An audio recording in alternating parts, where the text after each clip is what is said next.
Okay, welcome to the Mystic Sisters podcast. I'm Julie. I'm Amy. And today we have a guest. His name is Josh Horner. Josh is a speaker, certified personal trainer, and peer support specialist.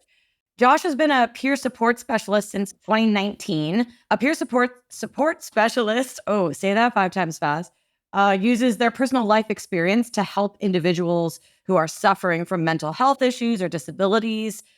Josh has also been a speaker for the past 8 years, primarily at mental health conferences, high schools, and churches. He's spoken at numerous mental health conferences and 24 schools of about 7,000 students, and again, multiple churches. So welcome, Josh. Yeah, thanks, guys. It's a pleasure to be here. Thanks for having me on. Should we also say that we go to church with Josh, and that's how we know Josh? Josh, yeah, right on. Christ the Savior. Yes, Christ the Savior. Josh is also an Orthodox Christian. 100%. I'm a cradle doc, so I was born there. He's a cradle doc. You're like in my life. You're like a mix of cradle docs and convert because you want to 100%. Yeah. Oh yeah. Well, yeah. I left the church. Well, I wouldn't say I left the church. I guess I left the physical church. But I was angry at God from many tragedies in my life. So I couldn't. And this is where it's cool when you talk about fasting. Kind of helped me get back into church.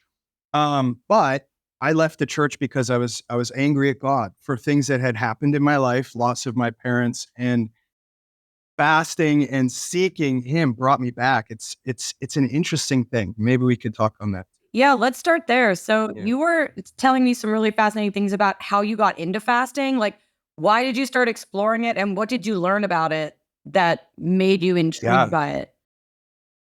Okay, so I got to give some context just to my background to set up like why I was seeking this. So like I had just said, I had lost my parents early. I was 18 and my father took his life. And when I was 21, my mother died from complications from a blood clot.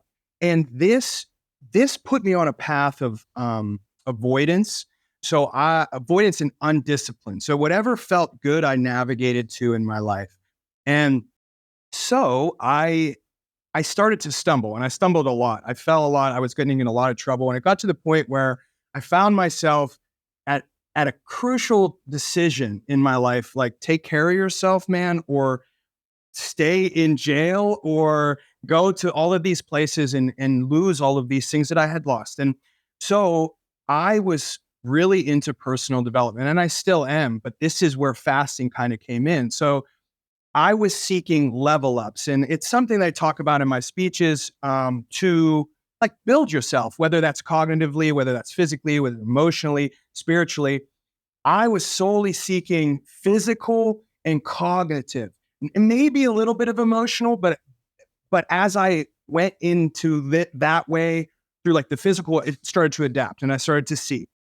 But I got on this concept of fasting for the fact that it could help you navigate through some of these mental problems that resulted from significant trauma. And so I have significant trauma in my life, and your brain shifts with these things. Like you look at things different. Maybe there was a lot of things that subconsciously I didn't even know I was doing because I had been stunted in a lot of ways at that time when this traumatic event hit me. So I was like, well, I've been seeing people like level up through this, so I'm going to try it. And it led me into intermittent fasting because I wanted to lose weight, but I also wanted to, increase my cognitive functioning. And what I found was intense because as I went on this path, I would push myself a little bit further each time. The first time was like 18 hours. I was like, okay, that's not bad. And 24 goes, and that's when autophagy starts to happen. And are you guys familiar with what that is? No, I have no idea. So that's when your body starts to eat like the dead cells, okay? Or the cells that are not functioning correctly. And those cells are the ones that like cause cancer and like these things to come into your body that are negative, okay? So it starts to clean that up. And I didn't know any of this stuff. Like I didn't know any of this as I was kind of like navigating into it. It was kind of look at me, I'm fasting, which the fathers tell us not to do, but I wasn't looking up. I wasn't looking at God. when I started here. So I kept pushing, and at 36 hours, autophagy increases 300%. And that is insane. So your body is literally just eating itself, killing off all the dead stuff. And as you continue, you start to feel like, I don't know, you're not hungry because after 24 hours, your body stops producing ghrelin. And ghrelin is the hunger hormone that makes you hungry. It's so interesting to me because it's like, you would think if you're starving yourself, you would be hungry all the time. But our bodies are so capable of adaptation that you actually aren't hungry. And so you kind of turn into this super soldier. And at 48 hours, this we talked about, and I can keep talking and talking and talking, but at 48 hours, BDNF starts to be produced in your brain. And that's, I wrote it down, brain-derived neurotrophic factor. And what that is like a brain fertilizer, which heals old synapses, creates neurons, fixes them, and repairs them. So I started to see this in my life. Like I had struggled with severe anxiety, depression, substance abuse and use, and I just didn't want to face anything. But fasting kind of hit me in my face to all of that stuff that I was, one, avoiding, two, I was coping with. Because if you're healing your mind and you're not avoiding things, and especially with food, because food is an avoidant, so to speak, too. Because when you feel satiated, like you're cool, like you're chill. But when you're fasted, I started to realize the attachments I had to food. I started to realize the attachments I had to people, to substances. It was like I was high, like I was tripping, to be honest, because all of these things were going on in my life. And it was like, I could see the issues, the alarm system. And then it was like, okay, man, like you have the opportunity then to shift into actually taking control of that. And I was hooked ever since then. I kind of fell off, but I'm back. I'm back, baby, back into it. So that's Yeah. interesting. So you sort of like found fasting when you were away from the church, and then you come back to the Orthodox Church, and we have a very big emphasis on fasting. Like it's Lent right now. Yeah. It's still Lent. Yeah. Lord have mercy. It's still Lent, guys. Still Lent. I know. Oh, okay. It's still Lent. And, I have to admit, I've said this before on other podcasts, that when I first became Orthodox, like that was this thing I struggled with the most for years. I was like, I don't want to do this. I don't understand this. I still struggle with it. I've been able to do it more than I was able to as a new convert. But like what is the spiritual dimension of that? I know that Father Bob has told me recently, that's our priest, that people think, especially in the Catholic tradition, they think like, oh, you're giving something up for God. And he's like, no, it's not for God. It's for us. We fast for us. Like, you don't have to give anything to God. God has everything. Right. So I don't know, like, what's your take on that? Like when you came back into the church and there was that emphasis on fasting? Yeah, for sure. That's good. So it's so nuts. Well, being raised Orthodox Christian, like we fasted every Friday. We did not eat meat every Friday.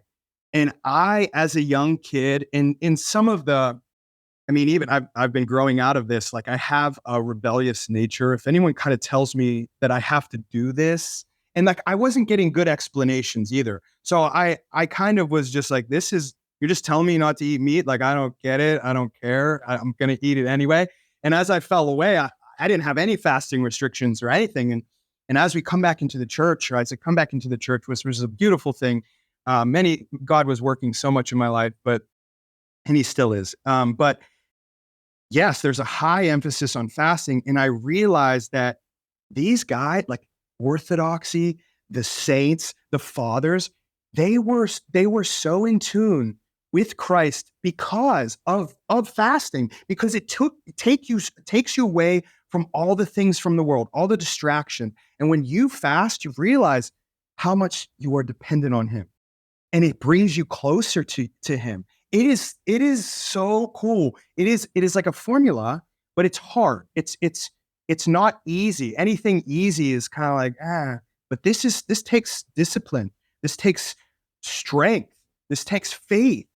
And in that, you start to like develop this understanding, at least in my perspective. And I can only speak on what I've experienced. I'm not an expert on any means, but when you really dive into that and you have faith in that and you commit to it, you start to see some patterns in the world, maybe where God has been working in your life, maybe where God has been working in lives of others around you. And that excites me. That really gets me excited. So You're very passionate about it. It's actually very I am. contagious. Yeah, it's good. Well, it helped me, Yeah, you had like real results in your life from this practice, and you explaining where you're explaining like where the science meets the spiritual, which is my favorite point of anything. Right. So I think that's a great explanation. So And it's cool because all of these things, these monks, these spiritual fathers, they didn't know the science behind it. Mm-mm. They didn't know like, oh, BDNF's created and it's going to help you if you've ever had trauma in your life. They're doing this out of reverence to Christ, and it's like, whoa, okay, of course, it's going to be a popular thing in all the other different sections of the world, right? Like in psychology, we'll fast. Well, and it comes into two. It's like fasting from food, but what else do you need to fast from? Mhm. Like, and that's, I think that's a huge thing, especially today with technology, with the internet, with anything like that. And I believe our culture is really fasting from Jesus right now. No. And that's the wrong way to go about That's it. so real. That's the Yeah, we're wrong way. fasting from You know what I mean? Yeah, we're fasting from church going. Like people don't Yeah. they don't have a community that they're really embedded in where everybody's kind of focused on edifying their soul and Yeah. becoming closer to God. Or holding people accountable. Mhm. It's Like- all about our pleasure. And I was thinking today about how much modern American life is about the material and acquiring more of the material. And okay, Yeah. like Right. I bought a house and now I need a nice car. Oh, and now my house needs all these upgrades. And like it just, you can get so trapped in the material mindset, especially in America. And we do have a very high standard of living, which is nice. I'm glad we're not living in squalor, but it can be a very material focus in this culture. And but we go to church in order to like clean and tend to our inner souls. That's the work that you're doing there. And that's really the only It's a hospital. It's a hospital. It's a hospital for sinners, not a museum for saints, as they say. And I think a lot of Oh, yeah. yeah, I like that. not my quote. Don't know who said that. Okay. But it's when we die, we're not taking any of the material with us. We don't even take our bodies. Not that No. they're not important, but we only take our soul. So you don't take your house or your car or any of those things you just named. So really like the work on your soul is the most crucial work. And that's the work that we're neglecting societally. So yeah, it's so 100%. yeah, it's so easy. And the devil to focus on the material. And the devil is very cunning too, because he understands that we like things, we like status and we like hierarchies and we like those things are like we're drawn to them, like it happens. And if you throw in an addictive technology or something that is constantly grabbing your attention and constantly giving you like that hit of dopamine, oh my gosh, instant gratification is the destruction of so much in our world right now. Yeah. And it's all at your fingertips. It's all right there for you to access whenever you want. And it's really interesting because, okay, so I was also talking to you, Julie, about this book I'm reading. It's called iGen, and it's by Dr. Jean Twenge. And she is like, I believe she's a researcher on generations. So like boomers, et cetera, that's X, cool. like whatever. Yeah. And so she it's so interesting. My one client passed it along to me. She thought it would be good for me in my speeches, and it has been actually. And I used some of this stuff yesterday. But one of the things she said is that this I generation, and that's like the kids that were born into the internet. Like they never did not have a phone or or knew about the internet or couldn't access it. They are the most anxious. They are the most depressed. They are the most, they have the highest rates of suicide, and they are the least religious out of all of Wow. the generations in the past. And it's like, whoa. And she directly correlates this with technology, with the iPhone. And because in the iPhone specifically, I guess, what was the last study? I think like 2 out of 3 people have an iPhone. And it is something that it's cool. I love, as a sociologist, you see these trends and you like map it. Kids, there's hierarchy, of course, in kids, but now it's down to the level that's it's not tangible. It's not material. It's in that internet zone. And like, okay, so you see X, Y, and Z's person's life outside of their house, flaunting whatever you don't have. You have to take that home. That adds all of these thoughts as a young person as inferior or whatever, not cool. It's a whole status thing. And you see it. You see it playing out with the death of so many kids by suicide. It's it's not just something like, I mean, living here in Johnstown, there's been how many kids around here? Like it's a school every year. There was just a kid at Forest Hills like 3 months ago. Like it's something that's not just, oh, this is on the fringe. It's an actual problem that's happening. And again, I will go back to it. I think it's because we're fasting from Jesus, like 100%. Like, you know. Yeah. And so yeah, I've heard that research a lot. And I mean, honestly, like it's very odd, I think, probably because we're the last generation that remembers the time before the internet, before smart. Yeah. And I mean, it's like something weird now where like young people are like not just interfacing with their peers in real life, but they're like also interfacing with their avatars online, right? Like it's this like third, Whoa. yet like unholy like depiction of a person, right? I don't know. False persona. False persona. You can be who you're not. It's a false persona. Yeah, a false persona, and you can cover things about yourself that you don't want to look at, and you don't have to account for them in the virtual world because you can be who you say you are instead of who you actually are digitally, instead of in real life, where there's a lot more of a burden and a community and people who might like hold you to task for some things. So 100%. yeah, like 100%. in a real community, like in a real life community, you can't like 100% curate everything and everyone around you. Like you are edified by bumping up against the harsh edges of other people or having to deal with people that might rub you the wrong way or whatever it is. And that helps you to grow in patience and love and generosity and these things, even when it's hard. But if you're just interfacing with people online, it's like, it's avoidance. It's avoidance. Yeah, it's all curated. I don't know. Yes. Yeah. Yes. And that's such a good point, because yes, it is avoidance, and it might not look like avoidance because it's social media but it is avoidance because like you guys just said it, you're avoiding those things that sharpen you, that build your social character in the real world. And if you take that away and you can just swipe left on someone, block someone, not have to deal with it, well, that's avoidance. And guess what avoidance does? It increases anxiety. And so the more you avoid, the more you're increasing your anxiety, even unbeknownst to you.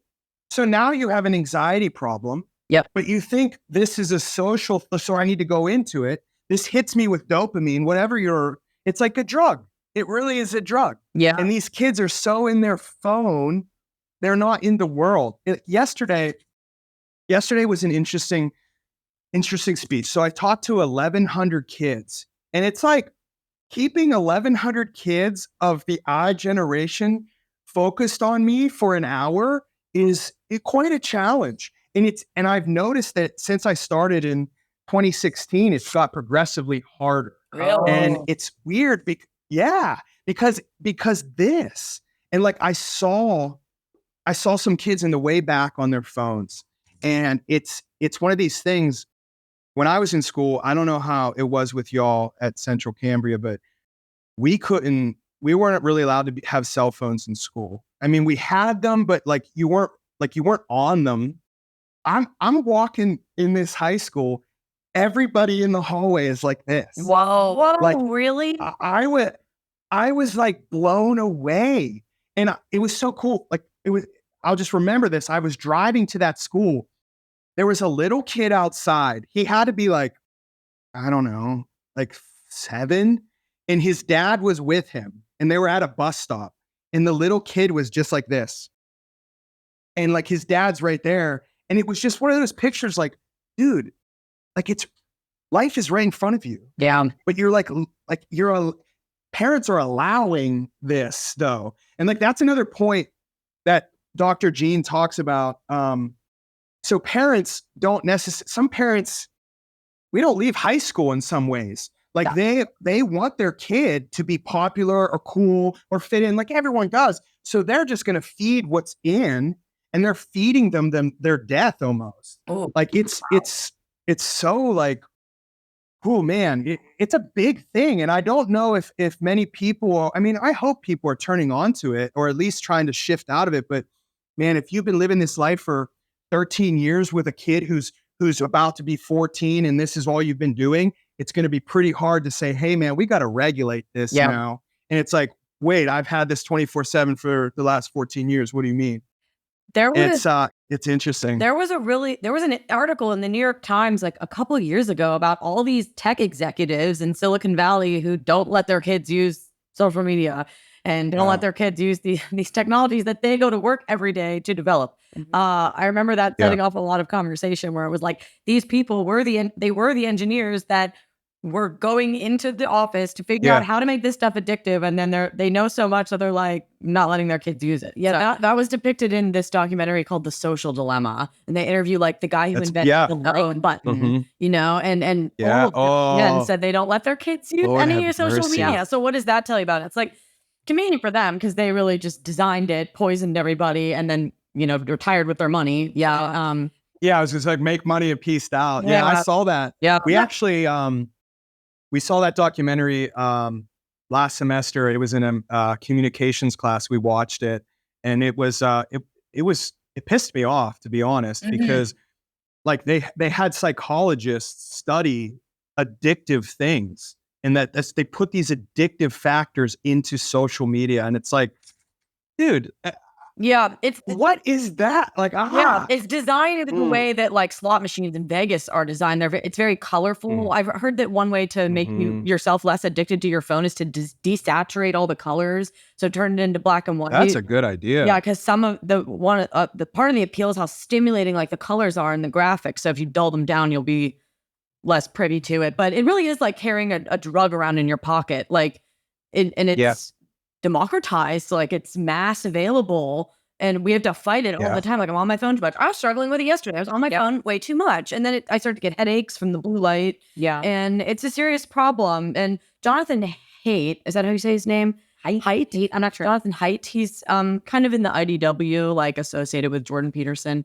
And he's done a lot of research on this. I think that he has major limits on, or does he not let his children use this technology at all? It's one or the other. He either severely limits it or doesn't let them use it at all. And he always encourages parents to get together and agree with each other that they're not going to let their kids have that's good. Because he says, like you were saying, well, I don't know if you quite said this, but parents are like, well, I don't want to be the only parent that's not letting my kid have a phone and all their friends have one. Like you said, they don't want to be the uncool one. So he says parents need to come together first with each other and agree not to do this. But he's really fighting a hard battle. Well, yeah, and so many things in our society have broken down because we don't have like a collective consensus about what standards we should enforce. Yeah. Right? We've really devolved into this like live and let live culture of like, well, as long as you're not hurting anyone. It's like, but you are. Like maybe you are hurting somebody, you know? And it's like, we don't really think collectively anymore on a lot of issues, right? Yeah. And like, you know. Well, again. Go ahead. Yeah, no, I was just gonna say, I always will turn it back to like spiritual stuff. Like the devil's the divider. Like all of this stuff is being pushed, and it separates us so much. And the lack of community, like I think that's such a great idea, having parents get together and be like, hold the standard, hold the line.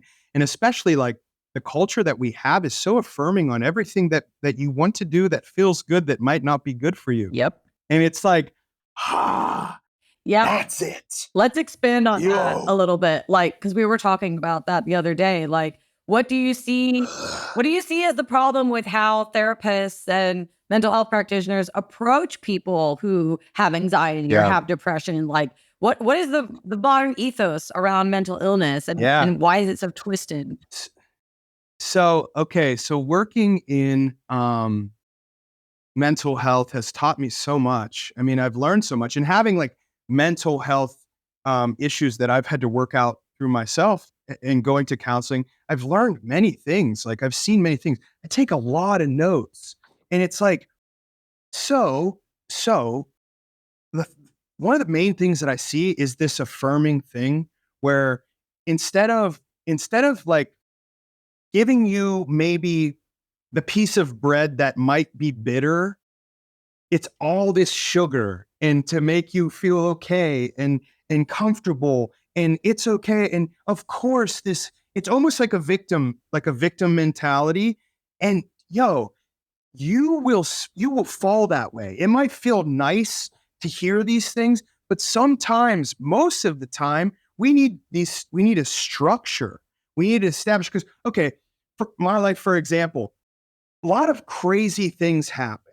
You know, my father took his life. My mother died shortly after. I had a strew of people dying, homeless, all this stuff. People danced around that, okay? And like a lot of things, yeah. But the best things that I learned, the best people who talked to me were the ones who gave me tough love, who gave me like, yo, man, you gotta like pick up your cross. Like you gotta stop saying like you're this way because of this. And I've been seeing since I started working like this 5, 6, 7, 8 years now, that has the bar has been lowered. Like the bar has been lowered because it's almost like a sense of you're almost in a in group if you have a mental disorder. Yeah, exactly. And like that's oh, isn't that nuts? Like, can you guys remember back to high school? Like we didn't talk about that stuff. This was not like I was in high school like it was not cool 2004. to be Yeah. Like you and now people wear their depression right here. And it's like, yo, if you want to wear it there, like where you struggled through and now you're living life and you made it, awesome. Right. But if you're still living in that, like, oh, because of this and this, it's like, hey, at what point do we take the responsibility for our lives? And I don't know if that's being told enough. I think it really is, oh, you feel this way? Well, how do we make you feel better? Feel better. Yo, emotions come and go and they're not always right, especially if we're not fasted. Like, and I mean from not just like, hey, go fast from food. I mean from all of the stuff. If we get whatever we want, how do we know? How do we know it's right then? How do we know which way's up? It's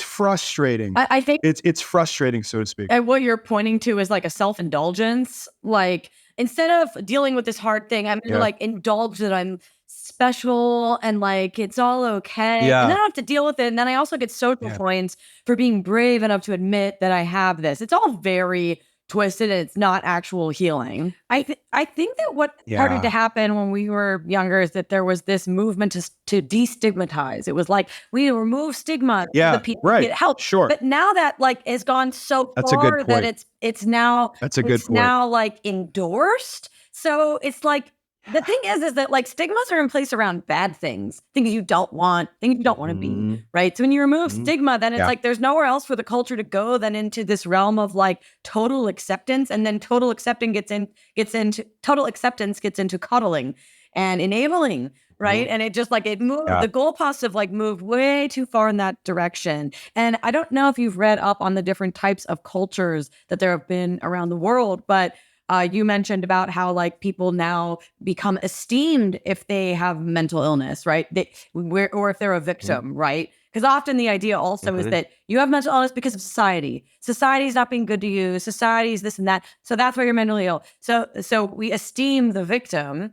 But in other cultures, they were honor cultures, right? Where everything was about defending your honor, protecting your honor, or dignity cultures, which were very similar, wasn't it? It was all about like shoring up your dignity. Like for in an honor culture, you would like duel somebody to the death, right? In a dignity culture, you would like turn the other cheek and retain your dignity and not like fight that person, right?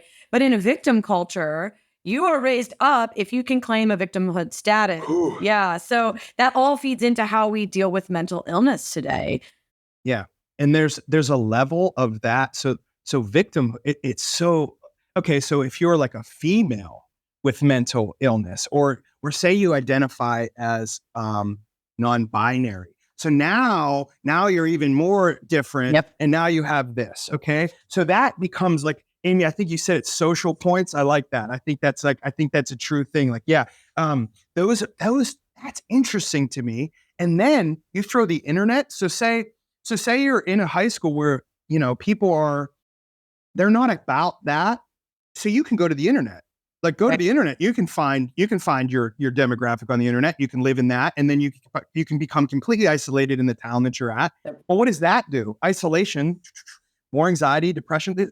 It's such a hard, and what do you do? Like, because now, like we talked about earlier, there's no general consensus on this stuff.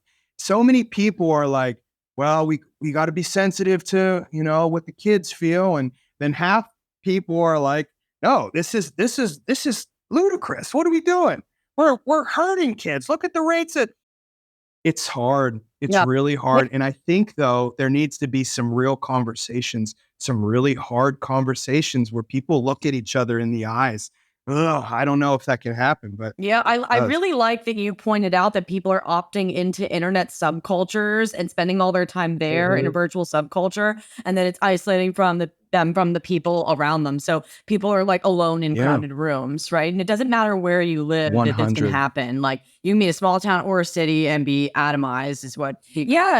And it's like instead of learning how to connect with the people around you and how to like do those acts of kindness or find those vulnerabilities that help you to connect with people, you just retreat into a digital world. And it's not real socializing. That isn't real socializing. It's fake. Because like we said, you're putting on a persona and not being totally honest. And I want to highlight too, like people who do this, like I'm not saying, like, I'm not judging you for your retreat to that, like I want to encourage you to navigate into a space where, you have some bravery. Be brave, be strong. It's those are good things. And, again, from fasting from Jesus, but like if we were, say, our culture, we were reading the Bible, okay? That's Joshua 1:9. Be strong and of good courage. Do not be dismayed, for the Lord your God is with you wherever you may go. Yo, if you remembered that when you're fighting anxiety or you're fighting all of this social pressure where you feel isolated and alone, but you knew God was with you, how far could you go? And it's like, again, we're fasting too much from that. And like Jean says, this generation is the furthest away from religion and God.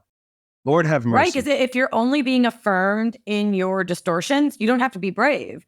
Because in order to work through them, you have to be brave, right? Ooh. So and people who are supposedly helping people who have these issues, they're not being brave either. Because in order to give someone tough love, you have to be brave. You have to risk them being angry at you. You have to risk their negative reaction. But it's a mark of love, because that is what's going to help them get better, rather than this like coddling enablement that just hurt. And speaking of like people wanting the easy ways out or to couch themselves from pain, like I would say Orthodoxy is one of the most, if not the most hardcore Christian, I guess you want to say denomination. I believe it's the true faith, but it's very hardcore. Nothing about it is like easy. It asks a lot of us. I think that might be why it's one of the smaller sects of Christianity in the United States. It's like, it's pretty hardcore. Like we have 3 major fasts a year or more. Third of the year. Yeah, third of the year is spent fasting. We pray, our services are long. It's pretty, but the thing with that is, and we stand up a lot in some churches more than others. Yeah. Like I remember when I first started coming to church and I'd sing in the choir, I would have like these little fits where I'd kind of be like, oh, I'm still like woozy. I was very weak, and I'd like sit down And then over time, now I can get through the whole liturgy singing. So all this to point to the fact that, like, avoiding, like, you go towards the hard thing, and then Yeah. eventually the hard thing is conquered, and then you can do the next hard thing. And that's how life is supposed to work. It's exposure therapy. This used to just be like, Yeah. well, Yes. no. Yes. And we went away Yes. from exposure Yes. therapy and towards Yeah. like coddling. Yeah. Retreat, avoid, retreat. Right. And the internet communities are easier, right? You're not fully seen in the internet community. Like, you're in your body. You're not in your body. You're not embodied. You're a shade of who you are in the digital realm. And so where are the opportunities there, right? To become more. And you're not who you are. Yeah. You could be whoever you want to be. You Right. can pretend, like And it's get that affirmation. those things too. It's like, what are you going to do in your real life? Yeah. Like, how does that transition?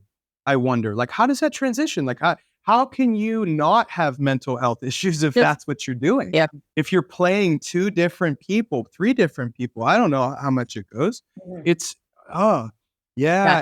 And again, exposure, like, that was a good point, Amy. Like, it just used to be commonplace, and now we have a name for it. Oh, Lord have mercy. That's the truth. And again, I used to be a very good avoidant, and I still am on some levels. I'm still working through some of these things, but I have certainly found you do the thing you fear the most, and the death of fear is certain in some regard, in some percent. You've become stronger. You've bolstered yourself. You realized it wasn't as scary as you thought it was. And I think that's a lot of this too, is all this fear, all this fear. There's so much fear in the world right now. It's so weird. And this is another point this doctor makes. They are the most secure generation, the most fearful. Wow, It's like, what paradox, right? that's- Isn't Yeah. like conquering that fear, the whole symbology, is that a word? Symbology? What are you trying to say? I get it. Of the resurrection is going into the darkness, going into the underworld, so to speak, going into that fear and death 100. and overcoming it, right? The resurrected. Yeah, it's like that's what the whole thing is, and we're doing that like every minute of every day. Really, if you really think about it on a micro level, like every minute of the day, I'm making a choice not to like curl up in a ball and do nothing, right? Or whatever it is. Like, you're always having to do that death and resurrection process of conquering and coming back up, And I think you mentioned the Bible, and people should be reading the Bible to get some sort of strength and a foundation for themselves. Yeah. I think in the Bible, how many times does it say, do not be afraid? And it never says be afraid. Yeah. Ever. 365. Yes. Wait. 365. Really? Every day of the year, baby. Oh, Let's go. I didn't know that. That's cool. 100. You can't tell me God's not real. Let's go. For real, right? Like, it's so beautiful. It's all real. And I would highly recommend too, Proverbs is a really good way to navigate, because it shows you what to do in situations. It's quite beautiful, and it gives you like, if you're seeking, again, like, I don't know the Bible. I haven't read all of it. I've read a lot of it, but Proverbs is good. Yeah. Because it gives you scenarios that happen in the world that you're going to face and ways to navigate through them. And I think that's very vital. And we're not looking there, though. Like, people aren't looking there as much as maybe they should. And I don't want to shoot on anybody, but maybe we need to. Like, we need to be in there and doing these things. And you have good intentions with good. Your should intentions are good. Yeah, my intentions were good. Well, and we live in the time of loosened and eroded boundaries, and like, we just need a little more of that discipline, that hard line. Like, we need that back. We're missing the daddy energy. Well, and like, so I can, I can speak from experience on that. Losing my father at 18 was such, like, looking at it now, that was 18 years ago. And the amount of, I need a dad in my life, it is cool. I need a father to tell me no. Because when my dad died, like, I had my mother for like 2.5 years. And listen, I don't know about y'all, but I could get away with more with my mom than my dad, like 100%, like 100%. And so if you don't have the father there to hold the line, it can let someone who goes on their emotion or what feels good, you can get out of control. And that's exactly what happened to me. No one told me no. No one told me not to do this. Everyone tried to coddle me a little bit. There were some people that told me no, but it wasn't as if you're just someone and tells me no, like, okay, you're not my father. And it's real interesting because when I came back to the faith, I came back for God the Father. Like I was looking at God the Father, not so much Jesus. I've been looking at Jesus more, but I was looking at God the Father, and I realized, and I say this in my speeches now, like I realized everything that feels good isn't good for me. And he showed me how consistent and how loving he is. And it's cool because I don't have an earthly father, but I have a heavenly father that loves me and does want me to do good and wants me to be strong and wants me to say no and hold the line too, which I'm learning. And it's been a difficult process, so to speak, without a father. You know, it's important. But again, like I think our culture too, Lord have mercy, there's no there's no sacredness on marriage anymore either. And I say that because it's so easy for people to peace out, leave kids, not be the father they're supposed to be, and that's a crisis too. Yep. That's a big It's all crisis too. related. Women being, it's all related. It really is. It's all related. It's like this giant war, and there's many different fronts, and we can't fight every front. But if what we're good at, hopefully we can fight that front or give to that front. You know, and I've learned that too in this journey because I try to do everything all the time, and that I think that's a tactic from the devil. We got to Oh, do what the gifts that focus. we're good. We're good. Right. And you know, I forget what saint it said. He said the devil attacks us in 8 different ways: top, bottom, left, right, front, back, inside. And one of the ways is all the good things that you want to do, trying to do all of them at once. And then you fail, and then you think you're a piece of crap, and you get Mm. into your head. And Yeah, yeah, interesting. it's a whole Boundaries. I think thing. the summation here is like, archetypally speaking, like fathers hold boundaries and like draw lines. And speaking really generally, and like the Yeah. mother's role is more like the nurturing and the Yeah. that kind of thing, comfort, emotional comfort, and things like that. Mhm. And we have this excess of like female energy and emotional comfort right now, and Yeah. not enough of people like, no, It's that is a so bad much. thing. You're not doing it. Like Yeah. that's what we need more of. Yeah, and I mean, I think we saw that a lot during We do. COVID, where it was just this like fear based, like coddling, like safety Mhm. culture instead of like we're gonna Yeah. shore up, we're gonna like trust, we're gonna not have fear, and we're gonna like be brave, be Right. brave. And it was just like, let's serve our fear instead of serving our faith. And everything we did was in service Well, to our fear. And I think that you probably are seeing that with youth culture now too. Like if they're afraid to go out and socialize, they serve their fear by just retreating into their phone or whatever it yeah. is. Retreat, Yeah, video and then games, whatever it is. Yeah. even with men today, like not maybe not even feeling like they can give discipline or dole out discipline or hold a boundary or whatever. They're afraid. They're living in their fear of being reprimanded or having social consequences or whatever it may be. So Oh the yeah. whole society is just a That's wreck, huge. like in every Mhm. dimension. And it's because of Yeah. all these things. Like we don't have that father energy right now. Um, It's so true. And you know, it's interesting. I train a lot of women. Okay. I train a lot of women. So I talk to a lot of women. I hear a lot of these things. And it's interesting because the women that I train are good people, but they certainly have this almost critical viewpoint on, and if y'all are watching this, I love you so much. Okay. But they have this critical like mindset towards men and masculinity that I think is very unhealthy. I think the right type of masculinity is right. There, of course, there's toxic of everything, you know.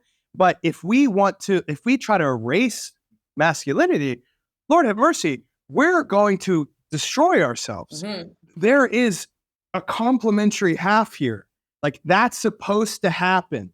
That's divine energy there. Once you kind of go against that, Well, yeah, duh. It's all going to be messed up. Right. We're going to have a higher divorce rate. We're going to have people thinking they're girls and people thinking they're boys. And it's a whole mess. Yep. St. Anthony called it, man. He called it so hard.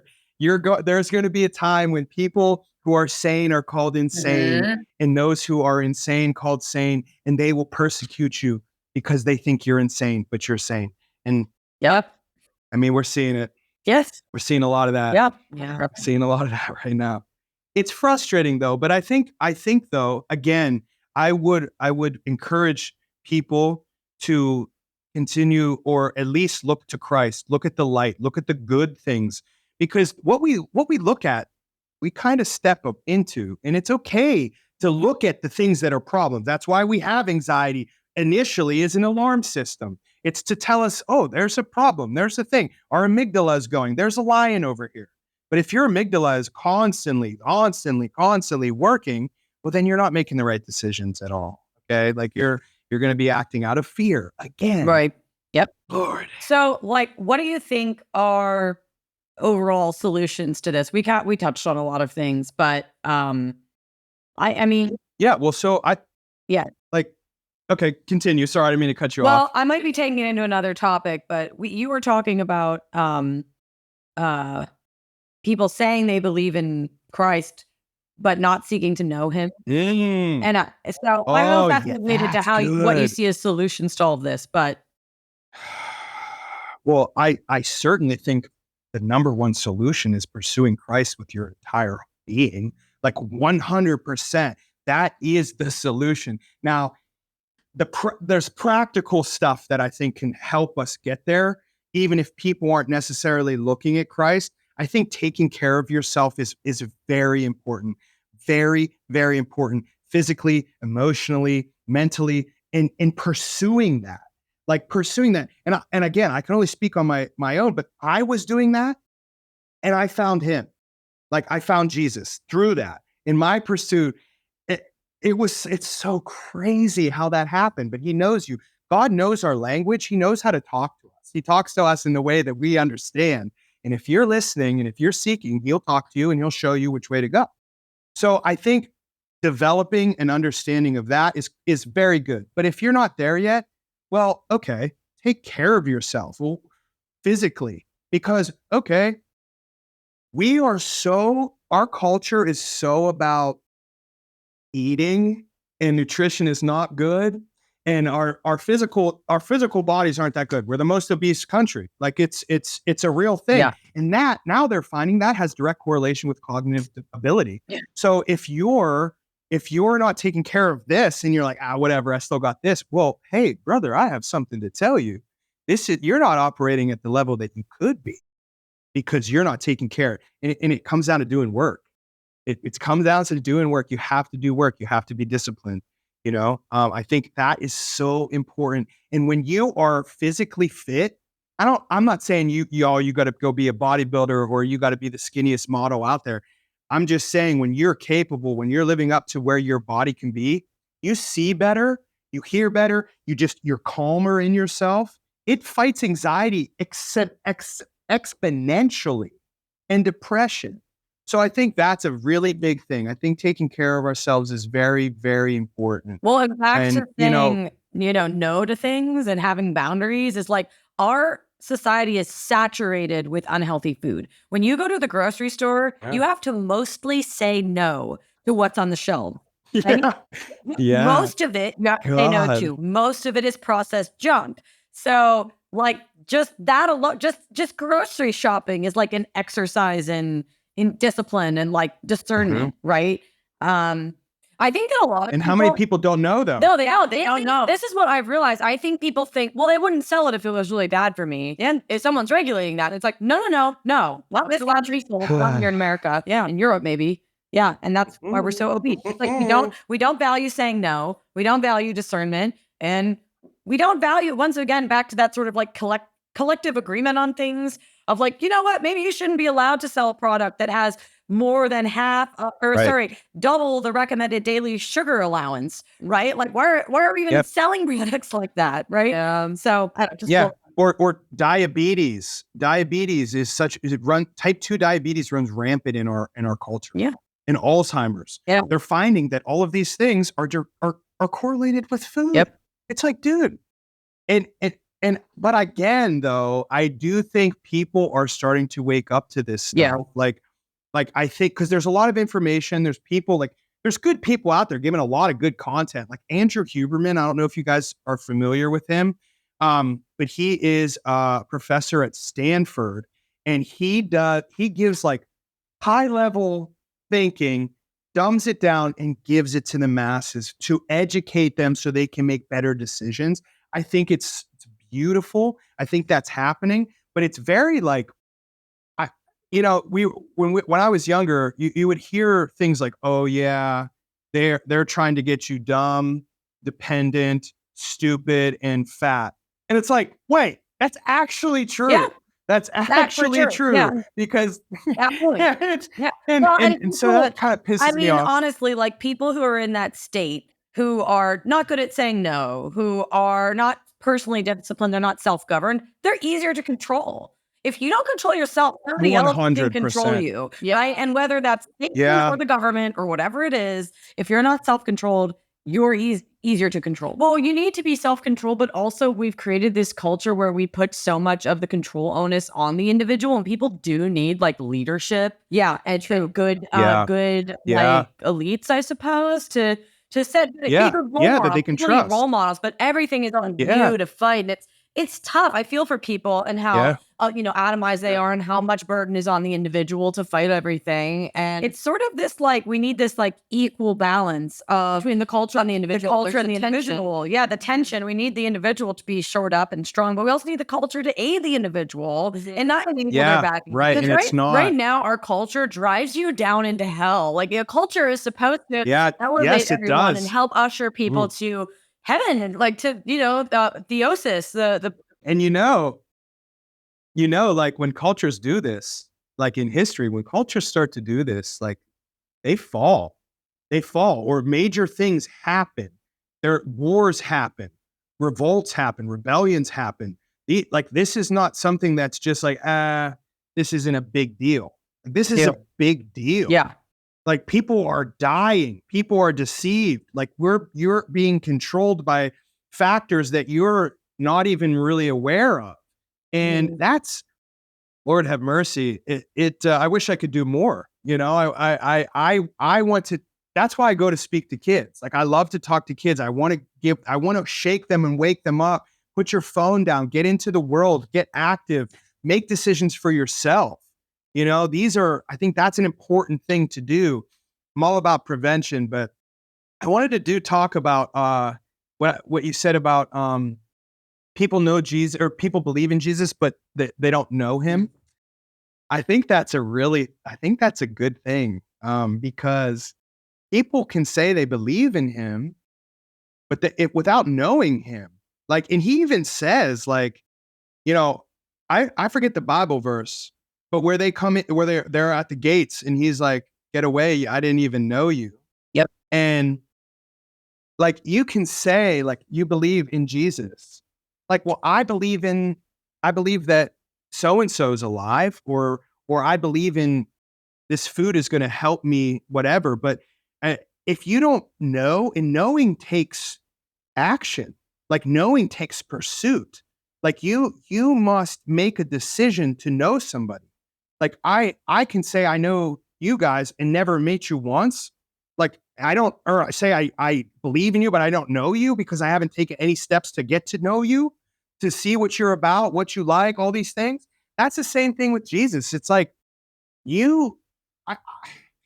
I'm not hating on any Protestants in this world by any means, but because I have a lot of friends that are Protestant, but I see some things that I think if you could go a little deeper, you might see some things that you want to see, and he'll change you in ways maybe you want to be changed. But it takes like this deep getting to know, and Yeah.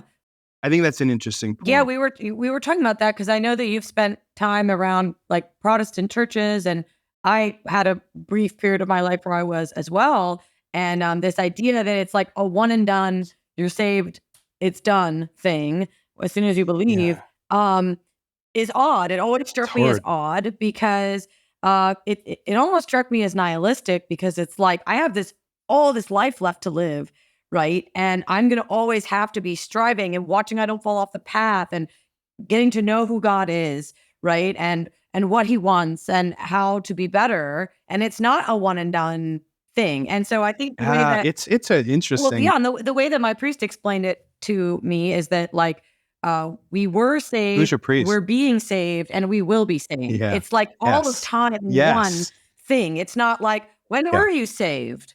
Like I was May 4th. You know, it's not just that's not they have a lot. I know some people who have those dates. I know. Yeah, you know, I was mocking them a little because they do that. They ask you what date you were saved. It's very strange. Yeah. And also for me, it's hard for me to understand. Right. And for me also, like my coming to Christ was this slow, gradual, grueling thing. And my knowing Christ is going to be a slow, gradual, grueling thing. Yeah. Like that is just going to continue until I die. I think and hopefully that's good. Yeah. That's good. Yeah. So I think that's a good point to that too. It's because it's like, well, I believe in Jesus. Okay, peace. I'm going to go do whatever I want. Yeah. But the knowing is a whole thing for your entire life. It's dying to yourself. John 3:30, he must increase and I must decrease. That's real. Yeah. That's real. And that's how you get to know him. Theosis, man, like that, that's the best adventure you'll ever go on. Right. And it's a long one. Yes. And it's a long one. It's your life. The concept of theosis gives our lives so much meaning, I think. And it's interesting too, because I think it can be hard from our vantage point to see how God's working on us. Sometimes it takes years for something to like come into focus or for the full picture to come into view. Yeah. But just knowing that you are in his church, you're participating in the sacraments, and you are on this path of edification gives your life meaning in a way that one and done saved just doesn't satisfy. Mm-hmm. Yeah. Yeah. I'd love to have a conversation about that, because like with someone who believes that, I haven't yet, and I've wanted to, because I don't get it. And now, I know a lot of Protestants who are doing a lot of good stuff in the world, who are putting a lot of Christ out there and stuff like that. But that to me, I just don't get it. I think it's like Father Bob said, like it's all three. It's past, future, and present. Yeah. And that's what God is. That's what God is. He doesn't distinguish between times. Right. He's outside of time. I think it's deeper. Mm-hmm. It's deeper. And to say I'm saved. Arrogant. To say I'm saved is pretty, is like, wait a minute. How do you know that? Like, that's something I wrestle with too, because I get what they're saying. Like, I get what they're trying to say. But again, on that, it's like, well, how do you know? Mm-hmm.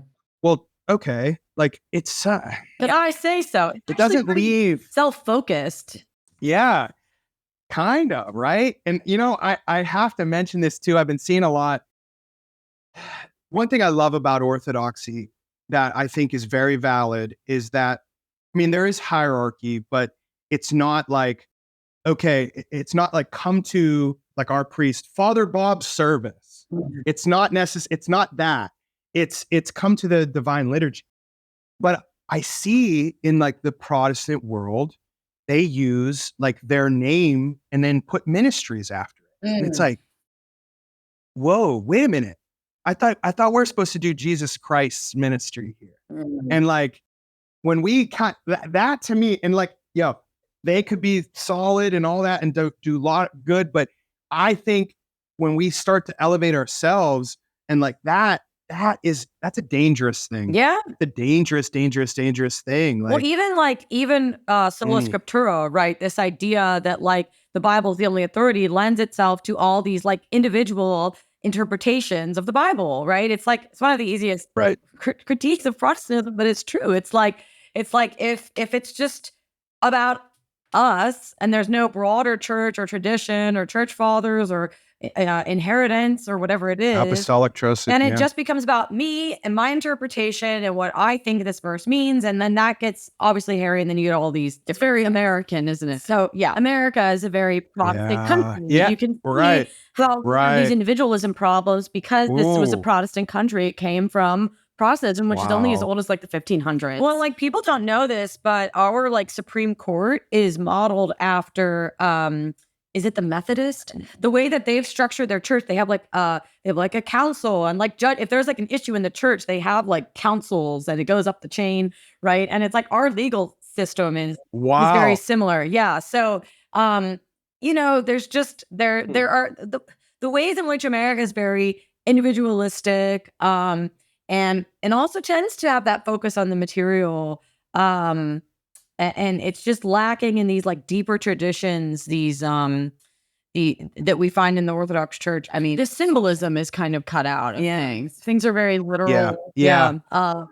And That's a good even point. like the idea of like, oh, just do no harm, do what you want as long as it's not hurting anyone. It's like your idea of hurt is just that like you didn't punch anyone in the face. Like again, material idea of hurt. Yeah. But hurt can be abstract and social. So it's not a helpful metric. So like whenever we don't shame and condone each other for sleeping around or treating or ghosting. I talked about ghosting on the last on an episode. Like if we don't say, hey, why did you stop talking to her and you guys had a relationship? Why are you treating her that way? Right. Instead of, oh, not my business. Yeah. Right. And it's so easy to do that. Yeah. So it's so easy to do. Yeah. Yeah. Okay. Well, I think this has been great. Yeah, it was good. Thanks for Josh, is there anything you want to plug? Like anything that you want to share with people where they can find you online or anything they should look into? Oh, yeah. I mean, you can find me on my Instagram. It's Joshua_Fireheart. That'd be cool. I plan to kind of start producing more content.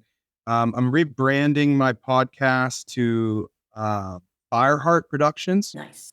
And so that will be coming. I have a couple episodes coming here. Trevor's coming next week. You guys know Trevor. Buddy. Yeah. He had to cancel on Monday. But yeah, that's it. And I would love to plug the number one thing is Jesus Christ.